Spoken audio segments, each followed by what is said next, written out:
नमस्कार दोस्तों, teaching with Shivam में आप सभी का हार्दिक स्वागत है।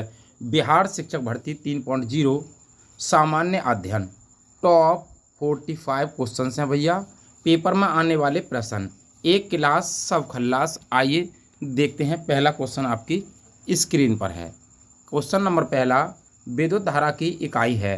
तो विद्युत धारा की इकाई क्या है? Option A coulomb, option B volt, option C watt, option D ampere, option E उपयुक्त में से कोई नहीं या उपयुक्त में एक से अधिक। तो सही आंसर इसका हो जाएगा ऑप्शन नंबर डी। विद्युत धारा की जो इकाई है वो है भाई एम्पियर। डी ऑप्शन इसका करेक्ट आंसर है। अब हम बात करें भाई विद्युत धारा को मापने के लिए किसका प्रयोग करते हैं, कौन सा यंत्र है? तो विद्युत धारा को मापने के लिए एमीटर का प्रयोग करते हैं। किसका? एमीटर का प्रयोग करते हैं। आइए नेक्स्ट अगला क्वेश्चन देखते हैं। अगला क्वेश्चन कौन सा है? क्वेश्चन नंबर दूसरा कहता है, दृष्टि की खराबी निकट दृष्टि दोष को नाम से जाना जाता है। तो निकट दृष्टि दोष को किस नाम से जाना जाता है? Option A hypermetropia, option B presbyopia, option C glaucoma, option D मोतियाबिंद, ऑप्शन ई उपयुक्त में से कोई नहीं या उपयुक्त में एक से अधिक। सही आंसर इसका हो जाएगा भैया ग्लूकोमा कहा जाता है। तो ऑप्शन नंबर सी सही आंसर है। क्या कहा जाता है इसे भी? ग्लूकोमा। अब हम बात करें भाई किसकी,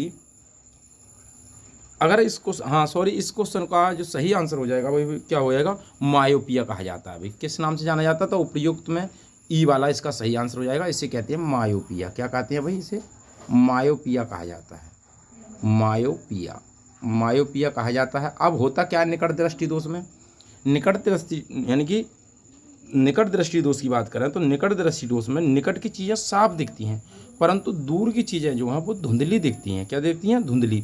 तो इस दोष को मायोपिया के नाम से भी जाना जाता है। किसके नाम से? मायोपिया। आइए नेक्स्ट अगला क्वेश्चन है। अगला क्वेश्चन है, क्वेश्चन आपको अच्छे लग रहे हो तो वीडियो को ज़्यादा से ज़्यादा शेयर करें और लाइक करें। चैनल पर नए हैं तो चैनल को सब्सक्राइब करें। आइए अगले क्वेश्चन की ओर बढ़ते हैं। एक वस्तु का भार पृथ्वी की सतह पर मापने पर 100 न्यूटन आता है। इसका भार चंद्रमा की सतह पर मापने पर कितना होगा? Option A 1.67 newton, option B 100 newton, option C 10 newton, option D 16.7 newton. ये कहता है उपयुक्त में से कोई नहीं है, उपयुक्त में एक से अधिक। तो सही आंसर इसका कौन सा हो जाएगा? अब हम बात करें भाई चंद्रमा पर। तो चंद्रमा पर जो भार होता है वो होता है भाई 1/6 की। कितना होता है? 1/6। अब 1/6 तो गुणा करेंगे भाई कितने की? 100 की। अब 100 को जब 6 से भाग करेंगे तो कितना आएगा भैया? 16.7 न्यूटन आएगा। और जो option number D correct answer हो जाएगा। आइए नेक्स्ट अगला क्वेश्चन है। एलईडी प्रकाश उत्सर्जक डायोड के संदर्भ में कौन सा कथन गलत है? भाई एलईडी के बारे में कौन सा कथन गलत है? तो गलत की बात करें, ये क्या है? ये एक अर्धचालक डायोड होता है जिसमें विद्युत धारा प्रभावित करने पर प्रकाश क्या होता है? उत्सर्जित होता है। ऑप्शन ए एलईडी प्रकाश स्रोत ऊर्जा की कम खपत करते हैं। बी एलईडी प्रकाश बल्बों से अधिक अवधि तक कार्य करते हैं। सी एलईडी में पारा प्रयुक्त होता है जो मनुष्यों के लिए हानिकारक होता है। और डी एलईडी का ट्रैफिक सिग्नल लाइटों में प्रयोग किया जाता है। और ई उपयुक्त में से कोई नहीं है, उपयुक्त में एक से अधिक। तो सही आंसर ऑप्शन नंबर कौन सा हो जाएगा भैया? सी वाला हो जाएगा, क्योंकि खपत कम करता है, बिल्कुल ठीक बात है। अवधि तक अधिक अवधि तक कार्य करता है, बिल्कुल ठीक बात है। एलईडी का ट्रैफिक सिग्नल में लाइटों में प्रयोग किया जाता है, हाँ बिल्कुल किया जाता है। तो ऑप्शन नंबर सी हो जाएगा। इसमें भाई क्या नहीं होता? इसमें पारा नहीं होता है। आइए नेक्स्ट अगला क्वेश्चन है। अगला क्वेश्चन क्या कहता है भाई? सौरमंडल का सबसे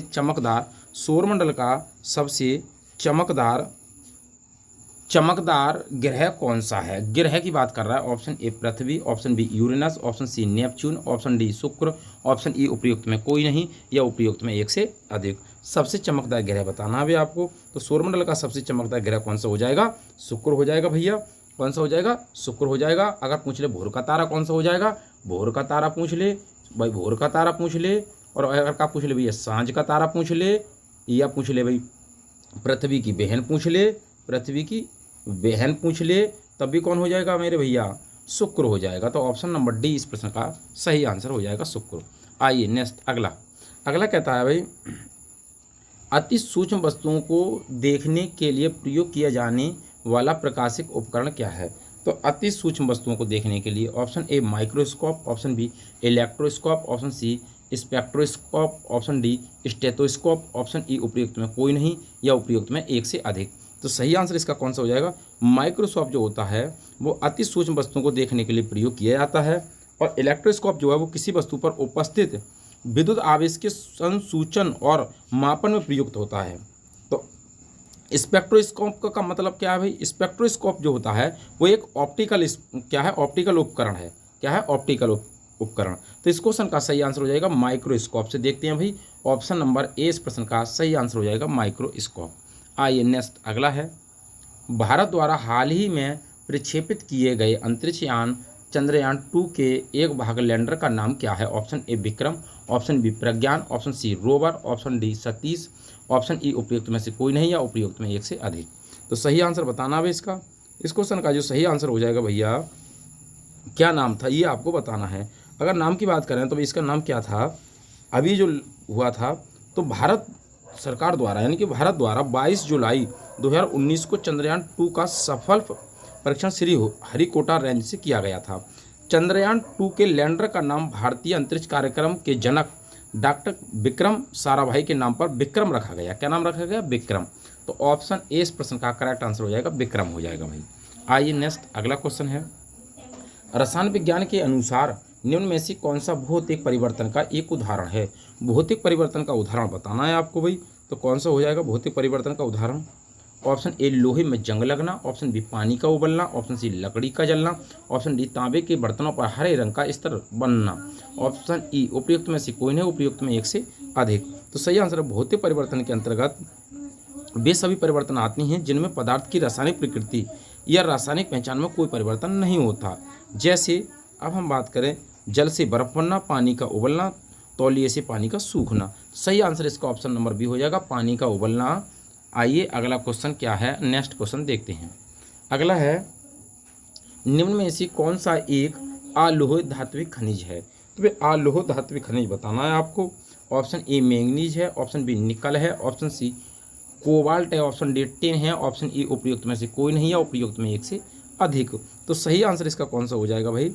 अगर हम इस क्वेश्चन की बात करें, ए से डी में दिए गए सभी खनिज जो हैं, ए और डी में जो दिए गए सभी खनिज जो हैं क्या है भाई? लोह युक्त हैं। क्या है? लोह युक्त खनिज हैं। जैसे तो इस क्वेश्चन का सही आंसर ऑप्शन नंबर ई हो जाएगा, उपयुक्त में एक से अधिक हो जाएगा, यानी कि मैंगनीज और भाई टिन। आइए नेक्स्ट अगला क्वेश्चन। अगला क्वेश्चन क्या कहता है, ट्यूब लाइटों द्वारा परख नलियों में प्रयोग किया जाने वाला गिलास किससे बनता है? Option A silica, option B calcium carbonate, option C sodium carbonate, option D गिलास के टुकड़े, ऑप्शन ई उपयुक्त में से कोई नहीं या उपयुक्त में एक से अधिक। ये बताना है। तो सही आंसर इसका कौन सा हो जाएगा? ट्यूब लाइटों द्वारा परख नलियों में प्रयोग किए जाने वाला जो गिलास है वो सोडियम कार्बोनेट और कैल्शियम कार्बोनेट व सिलिका के मुख्य संघटक होते हैं। कैल्शियम कार्बोनेट और सिलिका के क्या होते हैं? ये मुख्य घटक होती हैं। और क्या होता है इसमें भाई? सिलिका, सोडियम कार्बोनेट भी इसमें होता है, तीनों होती हैं। तो इसलिए सही आंसर ऑप्शन नंबर ई हो जाएगा, उपयुक्त में एक से अधिक हो जाएगा। आइए नेक्स्ट अगला क्वेश्चन। अगला क्वेश्चन है भाई, निम्न में से किस धातु की विद्युत चालकता सबसे अधिक है? विद्युत चालकता आपको बतानी है, सबसे ज़्यादा विद्युत चालकता किसकी है? ए सोना की, ऑप्शन बी रजत की, ऑप्शन सी तांबा की, ऑप्शन डी लोहा की, ऑप्शन ई उपयुक्त में से कोई नहीं या उपयुक्त में एक से अधिक। सही आंसर ऑप्शन नंबर बी हो जाएगा भाई। किसकी है भैया? तो ये हो जाएगी रजत की, रजत या चांदी की। किसकी? रजत या चांदी के। रजत का मतलब चांदी कहती है भाई, इसको क्या कहते हैं? चांदी। क्या कहा जाता है इसे भाई? चांदी कहा जाता है। तो ऑप्शन नंबर 20 प्रश्न का सही आंसर है। आइए अगले क्वेश्चन की ओर बढ़ते हैं। अगला क्वेश्चन कहता है भाई, क्या कह रहा है अगला क्वेश्चन, पृथ्वी के वातावरण में सबसे प्रचुर मात्रा में पाई जाने वाली गैस कौन सी है? तो ऑप्शन ए हाइड्रोजन है, ऑप्शन बी ऑक्सीजन है, ऑप्शन सी कार्बन डाइऑक्साइड है, ऑप्शन डी नाइट्रोजन है, ऑप्शन ई उपयुक्त में से कोई नहीं या उपयुक्त में एक से अधिक है। तो पृथ्वी के वातावरण में सबसे ज़्यादा पाई जाने वाली गैसों का जो सबसे ज़्यादा गैसों की बात करें तो भाई कौन पाई जाती है भैया? तो नाइट्रोजन पाई जाती है। नाइट्रोजन कितनी होती है? तो भैया 78% होती है। कितनी होती है? 78% होती है। ऑक्सीजन की बात करें तो 20.95 होती है। तो बड़ा मान लें तो भाई 21% होती है। ऑक्सीजन कितनी होती है? 21%। अब हम बात करें किसकी भाई? हाइड्रोजन की। तो हाइड्रोजन कितनी होती है भाई? 0.001 होती है भैया हाइड्रोजन की मात्रा। तो इसको अगर ऑक्सीजन कितनी? 21%। अब कार्बन डाइऑक्साइड की अगर मात्रा की बात करें तो 0.03% क्या होती है? कार्बन डाइऑक्साइड होती है। और हाइड्रोजन की बात करें तो 0.001% होती है, ऑक्सीजन 21% होती है, तो नाइट्रोजन 78% होती है। तो सबसे ज़्यादा कौन पाई जाती है? नाइट्रोजन पाई जाती है। डी ऑप्शन इसका करेक्ट आंसर हो जाएगा। अगर नाइट्रोजन और ऑक्सीजन दोनों को मिला लिया जाए तो भाई 99% बनता है ये भी आपको याद रखना है, प्रश्न घुमाकर पूछ सकता है। आइए नेक्स्ट अगले क्वेश्चन की ओर बढ़ते हैं। एल्कोहल को कार्बोक्सिलिक अम्ल में परिवर्तित किया जा सकता है कैसे? ऑप्शन ए मात्र ऑक्सीडेशन द्वारा, ऑप्शन बी मात्र रिडक्शन द्वारा, ऑप्शन सी एस्टरिफिकेशन तथा रिडक्शन दोनों द्वारा, ऑप्शन डी ऑक्सीडेशन तथा रिडक्शन दोनों के द्वारा, ऑप्शन ई उपयुक्त में से कोई नहीं या उपयुक्त में से एक से अधिक। तो एल्कोहल को कार्बोक्सिलिक अम्ल में मात्र ऑक्सीडेशन द्वारा परिवर्तित किया जा सकता है। किसके द्वारा? ऑक्सीडेशन द्वारा। तो इस क्वेश्चन का सही आंसर ऑप्शन नंबर ए हो जाएगा, मात्र ऑक्सीडेशन द्वारा किया जाता है। आइए अगला क्वेश्चन। अगला क्वेश्चन है भाई, निम्न में से सबसे अच्छा अग्निशामक कौन सा है? ऑप्शन ए मिट्टी है, ऑप्शन बी जल है, ऑप्शन सी ऑक्सीजन है, ऑप्शन डी कार्बन डाइऑक्साइड है। ई कहता है उपयुक्त में से कोई नहीं है, उपयुक्त में एक से अधिक। तो सही आंसर कौन सा हो जाएगा भाई? दिए गए सभी हम बात करें कि कार्बन डाइऑक्साइड सबसे अच्छा अग्निशामक है। कौन? आग बुझाने में कौन काम करता है सबसे ज़्यादा? Carbon dioxide. क्या करती है? Carbon dioxide. Option number D इस प्रश्न का करेक्ट आंसर हो जाएगा, कार्बन डाइऑक्साइड। आइए अगले क्वेश्चन की ओर बढ़ते हैं। फ्लोरीन तथा वकीवाल खालिस्तान कार्बन परमाणुओं का बना होता है। Option A 20, option B 40, option C 45, option D 50, option E उपयुक्त में से कोई नहीं या उपयुक्त में एक से अधिक। तो फ्लोरीन कार्बन का एक अपर रूप है। गोलाकार फ्लोरीन जिसे वंकेमिस्टर फ्लोरीन या वकीवाल के नाम से जाना जाता है। तो सही आंसर इसका ऑप्शन नंबर ई हो जाएगा, उपयुक्त में एक से अधिक हो जाएगा भैया। आइए अगले क्वेश्चन की ओर बढ़ते हैं। और अगला क्वेश्चन क्या कहता है? अगला क्वेश्चन क्या कहता है भैया, ये भी आपको याद रखना है भाई।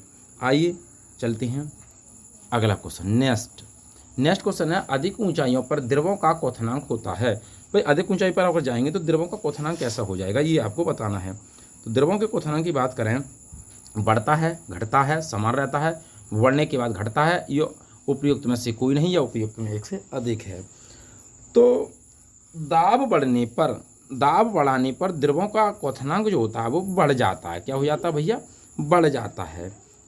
दाब बढ़ने पर द्रवों का क्वथनांक बढ़ जाता है और दाब घटने पर द्रवों का क्वथनांक घट जाता है। तो कहता है ये कि अधिक ऊंचाइयों पर द्रवों का क्वथनांक क्या हो जाता है भैया? तो इस क्वेश्चन का सही आंसर हो जाएगा भाई, घट जाता है। क्या हो जाता है? घट जाता है। तो ऑप्शन नंबर 20 प्रश्न का सही आंसर हो जाएगा। आइए अगला क्वेश्चन है, अधिक ऊंचाई के साथ साथ, बढ़ती ऊंचाई के साथ साथ क्वथनांक क्या होगा भैया? घटता जाता है। क्या हो जाता है? घटता जाता है। आइए अगला क्वेश्चन है नेक्स्ट, शरीर में लोह की कमी होने से क्या होता है? ऑप्शन ए रक्ताल्पता, option B scurvy, option C हड्डियों में दुर्बलता, ऑप्शन डी त्वचा के रोग, ऑप्शन ई उपयुक्त में से कोई नहीं। शरीर में लोह की कमी यानी कि हीमोग्लोबिन की जो कमी होती है तो रक्ताल्पता हो जाती है, जो ए ऑप्शन के अंदर करेक्ट आंसर हो जाएगा। आइए नेक्स्ट अगला क्वेश्चन है। अगला क्वेश्चन क्या कहता है? अगला क्वेश्चन कह रहा है, मानव शरीर का सामान्य तापमान कितना होता है? तो मानव शरीर का सामान्य तापमान की अगर बात की जाए तो कितना होता है भैया? Option A 99.6 Fahrenheit, option B 57.4 Fahrenheit, option C 58.6 Fahrenheit, option D 95.6 Fahrenheit, option E उपयुक्त में से कोई नहीं या उपयुक्त में एक से अधिक। अगर आपसे 37 डिग्री सेल्सियस पूछे, मानव शरीर का तापमान कितना होता है? 37 डिग्री सेल्सियस, तो हो जाएगा भाई 58.6 फ़ारेनहाइट। अगर आपसे पूछ ले भैया कितना होता है भैया, अगर आपसे पूछ ले भाई तो हो जाएगा 36.9 सेल्सियस पूछ ले तो फ़ारेनहाइट में कितना हो जाएगा? तो ये हो जाएगा भाई 94.5। अगर हम इस क्वेश्चन की बात करें तो 58.6 फ़ारेनहाइट होता है मानव शरीर का सामान्य ताप। आइए नेक्स्ट अगला क्वेश्चन है, मानव शरीर के किस अंग में उपकला कोशिका पाई जाती है? तो मानव शरीर के किस अंग में उपकला कोशिका पाई जाती है, ये आपको बताना है। उपकला कोशिका बाल, नाक, फेफड़ा, अग्नाशय, उपयुक्त में से कोई नहीं, उपयुक्त में से एक से अधिक भैया। कुछ ऊतक ऐसे होते हैं जो शरीर की प्रत्येक नली के भीतरी भाग में रहते हैं तथा शरीर के बाह्य भाग को भी ढके रहते हैं, उपकला ऊतक कहलाते हैं। अतः इस क्वेश्चन का सही आंसर ऑप्शन नंबर ई हो जाएगा, उपयुक्त में एक से अधिक होते हैं भैया। आइए नेक्स्ट अगला, आंत ज्वर रोग मानव शरीर के किस अंग को प्रभावित करता है? तो किस अंग को प्रभावित करता है? फेफड़ों को, रीढ़ की हड्डी को, शरीर के जोड़, आंत को, या उपयुक्त में से कोई नहीं। तो आंत की बात कर रहे हैं तो भाई किसको करेगा? आंत ज्वर रोग जो होता है वो सॉल्मोनेला टाइफी जीवाणु से होता है। इसमें मानव शरीर की आंत प्रभावित होती है, तो डी ऑप्शन करेक्ट आंसर है। कौन सा होता है भैया, ये होता है साल्मोनेला। साल्मोनेला जीवाणु है भाई, कौन सा, साल्मोनेला। साल्मोनेला। आइए नेक्स्ट अगले क्वेश्चन की ओर बढ़ते हैं। अगला क्वेश्चन है, निम्न में से कौन सी क्रिया पृथ्वी पर हो रहे कार्बन चक्र में ऑक्सीजन को बढ़ाती है। तो कौन सी क्रिया है जो कार्बन चक्र को बढ़ाती है। श्वसन है, ज्वालामुखी उद्भेदन है, ऑप्शन सी कार्बनिक पदार्थों का क्षय है, ऑप्शन डी प्रकाश संश्लेषण, ऑप्शन ई उपयुक्त में से कोई नहीं, यह उपयुक्त में एक से अधिक।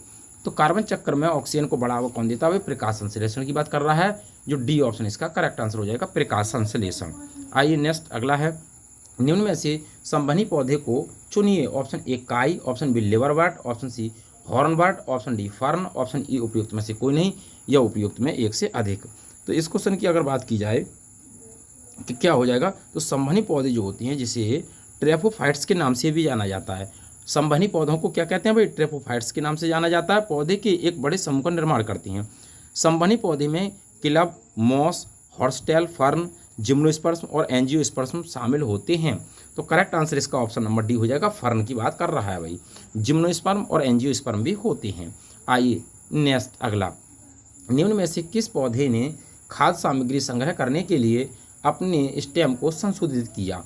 ऑप्शन ए अदरक, ऑप्शन बी मूली, ऑप्शन सी चुकंदर, ऑप्शन डी गाजर, ऑप्शन ई उपयुक्त में से कोई नहीं, उपयुक्त में एक से अधिक।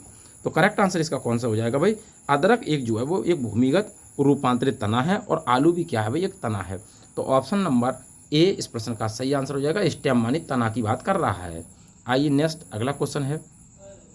अगला क्वेश्चन कहता है 124वां संवैधानिक संशोधन संबंधित है। ऑप्शन ए उच्च शिक्षा से, ऑप्शन बी आरक्षण से, ऑप्शन सी एनआरसी से, ऑप्शन डी 3 तलाक से, ऑप्शन ई उपयुक्त में एक से अधिक, यह उपयुक्त में किसी से नहीं है।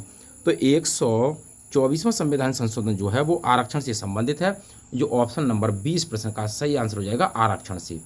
आइए नेक्स्ट अगला, जूलियन असांजे की नागरिकता है। Option A British, option B American, option C French, option D Australian, option E उपयुक्त में से कोई नहीं, उपयुक्त में एक से अधिक। सही आंसर ऑप्शन नंबर डी हो जाएगा, ऑस्ट्रेलियन है भैया, डी ऑप्शन इसका करेक्ट आंसर है, ऑस्ट्रेलियन। नेक्स्ट अगला, मानवाधिकार संरक्षण संशोधन अधिनियम 2019 द्वारा राष्ट्रीय मानवाधिकार आयोग में सदस्यों की संख्या कितनी बढ़ाई गई। Option A 1, option B 2, option C 3, option D 4, option E उपयुक्त में से कोई नहीं, या उपयुक्त में से एक से अधिक। मानवाधिकार संरक्षण अधिनियम संशोधन 2019 द्वारा कितनी संख्या को बढ़ाया गया भैया, की संख्या को 2 से बढ़ाकर 3 कर दिया गया। तो कितना कर दिया गया, इस क्वेश्चन का सही आंसर हो जाएगा, इस क्वेश्चन का जो करेक्ट आंसर हो जाएगा ए हो जाएगा भैया। कितनी संख्या बढ़ाएगी, तो 1 बढ़ाएगी, यानी कि 2 से बढ़कर कितना हुआ 3, तो 1 बढ़ाया गया भैया, कितना बढ़ा 2 से बढ़कर 3, तो 1 बढ़ा। आइए अगला क्वेश्चन, अगला क्वेश्चन क्या कहता है। अब हम बात करें भाई इस क्वेश्चन की, ये क्वेश्चन देखें जरा, ये क्वेश्चन क्या कह रहा है। तो इस क्वेश्चन की, आइए, हाल ही में G20 शिखर सम्मेलन का आयोजन किया गया। Option A Osaka, option B Paris, option C New Delhi, option D New York, option E उपयुक्त में से कोई नहीं, या उपयुक्त में एक से अधिक। तो ये कहाँ पर किया गया, 28 जून से 29 जून 2019 तक G20 का 14वां शिखर सम्मेलन जो आयोजन किया गया वो जापान के ओसाका में किया गया था। कहाँ पर किया गया था, जापान के ओसाका में किया गया था। तो ऑप्शन नंबर ए इस प्रश्न का सही आंसर, जापान का ओसाका। आइए अगला, वरुण नौसैनिक अभ्यास किया गया। ऑप्शन ए भारत एवं चीन के बीच, ऑप्शन बी रूस एवं भारत के बीच, ऑप्शन सी भारत एवं यूएसए के बीच, ऑप्शन डी पाकिस्तान एवं चीन के बीच, ऑप्शन ई उपयुक्त में से कोई नहीं, या उपयुक्त में एक से अधिक। वरुण नौसैनिक अभ्यास भारत एवं फ्रांस के बीच आयोजित किया गया था। किसके, भारत और फ्रांस के बीच आयोजित किया गया। अतः इस क्वेश्चन की अगर बात करें, भारत और किसकी बात कर रहा है भाई, भारत और फ्रांस, तो भारत और फ्रांस की बात कर रहा है, इसलिए इस क्वेश्चन का सही आंसर ऑप्शन नंबर ई हो जाएगा, उपयुक्त में से कोई नहीं। आइए नेक्स्ट अगला क्वेश्चन, भारत और फ्रांस की बात हो रही है, इसमें है नहीं ऑप्शन भैया। आइए अगला है, भारतीय वायुसेना ने 4 AH-64E अपाचे हेलीकॉप्टर का प्रथम बैच प्राप्त किया। ऑप्शन ए इजराइल से, ऑप्शन बी फ्रांस से, ऑप्शन सी यूएसए से, ऑप्शन डी ब्रिटेन से, ऑप्शन ई उपयुक्त में से कोई नहीं, या उपयुक्त में एक से अधिक। तो सही आंसर इसका, हेलीकॉप्टर का जो प्रथम बैच था वो भारतीय वायुसेना ने अमेरिका की बोइंग कंपनी से, कहाँ से, अमेरिका की बोइंग कंपनी से, सी ऑप्शन इसका करेक्ट आंसर है, यूए से। आइए अगला, भारत के प्रथम लोकपाल का नाम क्या है? Option A P C Ghosh, option B U Lalit, option C P C Banerjee, option D Rajeev Kumar, option E उपयुक्त में से कोई नहीं या उपयुक्त में एक से अधिक है भाई। तो हो जाएगा जस्टिस पिनाकी चंद्र घोष को भारत के प्रथम लोकपाल के रूप में नियुक्त किया गया। जस्टिस पिनाकी, तो कौन हो जाएंगे भाई? Justice Pinaki Chandra Ghosh, PV Ghosh. Justice Pinaki पूरा नाम क्या है भाई? Justice Pinaki Chandra, A option correct answer है। आइए अगला क्वेश्चन है। अगला क्वेश्चन क्या कहता है भाई? तो अगला क्वेश्चन कह रहा है हाल ही में पारित 3 तलाक बिल 2019 में अधिकतम कितनी अवधि की जेल की सजा का प्रावधान है? ए 4 वर्ष, बी 3 वर्ष, सी 2 वर्ष, डी 5 वर्ष, ई उपयुक्त में से कोई नहीं या उपयुक्त में एक से अधिक। तो सही आंसर इसका बताना है भाई। सही आंसर इसका कह रहा है जुलाई अगस्त 2019 में भारतीय 3 तलाक बिल पारित हुआ 2019 में। आरोपित पति को अधिकतम 3 वर्ष तक की सजा का प्रावधान है। कितने? 3 वर्ष। तो बी ऑप्शन इसका करेक्ट आंसर है। आइए अनुच्छेद 35A के प्रावधान को भारतीय संविधान में शामिल किया गया था। ए 1947 में, बी 1950 में, सी 1953 में, डी 1954 में, ई उपयुक्त में से कोई नहीं या उपयुक्त में एक से अधिक। तो अनुच्छेद 35A भारतीय संविधान में जम्मू और कश्मीर सरकार की सहमति से राष्ट्रपति के आदेश पर जोड़ा गया था, जो कि भारत के राष्ट्रपति द्वारा 14 मई 1954 को जारी किया गया, जिसे दिनांक 5 अगस्त 2019 को निरस्त कर दिया गया था। तो डी ऑप्शन इसका करेक्ट आंसर है। 1954 की बात कर रहा है भाई। आइए अगला क्वेश्चन क्या कहता है भाई? किस राज्य ने हाल ही में मोब लिंचिंग एवं ऑनर किलिंग के विरुद्ध अधिनियम पारित किया? ए हरियाणा, बी बिहार, सी गुजरात, डी राजस्थान। तो कहाँ की बात कर रहा है भैया? करेक्ट आंसर इसका हो जाएगा राजस्थान। तो डी ऑप्शन इसका करेक्ट आंसर है राजस्थान। आइए अगला क्वेश्चन है। भारत की पहली निजी ट्रेन का नाम क्या है? Option A Marudhar, option B Bhuj, option C Rajdhani, option D शताब्दी। तो क्या नाम है इसका भाई? तो भारत की पहली निजी ट्रेन का नाम लखनऊ से दिल्ली तेजस एक्सप्रेस है। ये IRCTC द्वारा चलाई जा रही है। इस क्वेश्चन का जो सही आंसर ऑप्शन नंबर ई हो जाएगा भाई। क्या नाम है? लखनऊ दिल्ली तेजस एक्सप्रेस। तो इसमें से नाम नहीं है तो प्रयुक्त में से कोई नहीं वाला ऑप्शन हो जाएगा। आइए नेक्स्ट अगला है। T20 शारीरिक विकलांगता विश्व क्रिकेट सीरीज 2019 में की ट्रॉफी का विजेता है? इंग्लैंड, नेपाल, भारत, बांग्लादेश या कोई नहीं। तो कौन है भाई इसका विजेता? तो T20 शारीरिक विकलांगता विश्व क्रिकेट सीरीज 2019 में भारत इंग्लैंड को 36 रन से हराकर ट्रॉफी का विजेता बना। कौन बना भैया? भारत। तो इस क्वेश्चन का जो सही आंसर हो जाएगा कौन? मतलब भारत इंग्लैंड को 36 रन से हराया। तो ए ऑप्शन वो सी ऑप्शन इसका करेक्ट आंसर हो जाएगा। आइए नेक्स्ट अगला क्वेश्चन है। अगला कहता है माननीय न्यायाधीश श्री राकेश कुमार ने पटना उच्च न्यायालय में स्थायी न्यायाधीश के रूप में किस वर्ष में दायित्व संभाला? Option A 2009, option B 2011, option C 2013, option D 2015। कहता है उपयुक्त में से कोई नहीं है, उपयुक्त में से एक से अधिक। तो इस क्वेश्चन का सही आंसर हो जाएगा माननीय न्यायाधीश श्री राकेश कुमार ने पटना उच्च न्यायालय में स्थायी न्यायाधीश के रूप में 24 अक्टूबर 2011 को दायित्व संभाला। बी ऑप्शन इसका करेक्ट आंसर हो जाएगा। कौन हो जाएंगे? आइए भैया अगला है दीपा मलिक किस खेल से संबंधित है? हॉकी, क्रिकेट, कबड्डी, बैडमिंटन या उपयुक्त में से कोई नहीं या उपयुक्त में एक से अधिक। तो दीपा मलिक जो है वो किस खेल से संबंधित है? दीपा मलिक जो है वो गोला फेंक एवं भाला फेंक खेल से संबंधित है। ये पैरा एथलीट हैं। 2019 में दीपा मलिक को राजीव गांधी खेल रत्न प्रदान किया गया था। तो करेक्ट आंसर इसका ऑप्शन नंबर ई हो जाएगा। उपयुक्त में से कोई नहीं। किस खेल से संबंधित है? गोला फेंक और भाला फेंक से हैं भैया। आइए नेक्स्ट अगला है।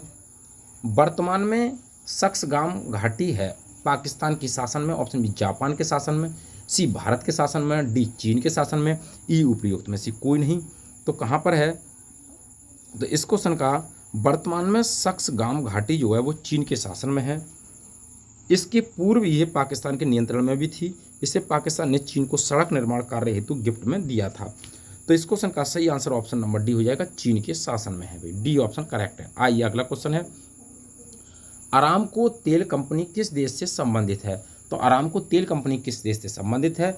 A Iran, B Oman, C Saudi Arabia और डी यूएसए। ई उपयुक्त में से कोई नहीं या उपयुक्त में एक से अधिक है। तो अरामको तेल कंपनी जो सऊदी अरब में है, ये दुनिया की सबसे बड़ी तेल कंपनी है। कहाँ पर है? सऊदी अरब में।